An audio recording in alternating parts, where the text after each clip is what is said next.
اعوذ باللہ من الشیطان الرجیم بسم اللہ الرحمن الرحیم۔ شروع اللہ کے نام سے جو بڑا مہربان نہایت رحم کرنے والا ہے۔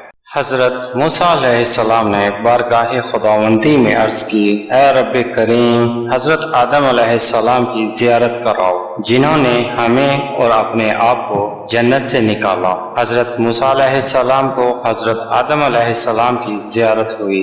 آپ نے پوچھا، آپ ہی حضرت آدم علیہ السلام ہیں؟ حضرت آدم علیہ السلام نے فرمایا، ہاں میں ہی حضرت آدم علیہ السلام ہوں۔ فرمایا، آپ وہی ہیں نا جس میں اللہ نے اپنی روح پھونکی اور آپ کو فرشتوں سے سجدہ کرایا اور آپ کو تمام چیزوں کے نام سکھائے؟ حضرت آدم علیہ السلام نے فرمایا، ہاں میں ہی ہوں۔ فرمایا، پھر کس لیے آپ نے ہمیں بھی اور اپنے آپ کو بھی جنت سے نکال دیا؟ حضرت آدم علیہ السلام نے پوچھا، آپ کون ہیں؟ حضرت موسیٰ علیہ السلام نے بتایا، میں حضرت موسیٰ علیہ السلام ہوں۔ حضرت آدم علیہ السلام نے فرمایا، آپ بنی اسرائیل کے نبی موسیٰ ہیں؟ آپ وہی ہیں کہ جس سے اللہ نے در پردہ کلام کیا اور درمیان میں کسی مخلوق کو پیغمبر نہیں بنایا؟ حضرت موسیٰ علیہ السلام نے جواب دیا، ہاں۔ حضرت آدم علیہ السلام نے فرمایا، پھر آپ مجھے ایک ایسے امر پر ملامت کر رہے ہیں جو پہلے سے اللہ تعالیٰ نے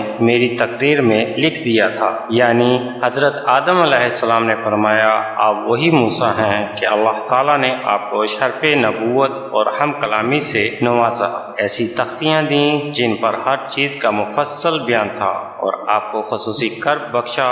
ذرا یہ بتاؤ کہ اللہ تعالیٰ نے تورات کے 5 حصے کتنے عرصے میں عطا فرمائے؟ حضرت موسیٰ علیہ السلام نے کہا، 40 سال کی مدت میں۔ تو حضرت آدم علیہ السلام نے فرمایا، پھر آپ ایک ایسے کام پر مجھے ملامت کیوں کر رہے ہیں جو میری پیدائش سے 40 سال قبل میرے مقدر میں لکھ دیا گیا تھا؟ ہمارے پیارے آقا حضرت محمد صلی اللہ علیہ وآلہ وسلم نے فرمایا، حضرت آدم علیہ السلام حضرت موسیٰ علیہ السلام سے بحث و تکرار میں جیت گئے اور حضرت موسیٰ علیہ السلام پر غالب آ گئے۔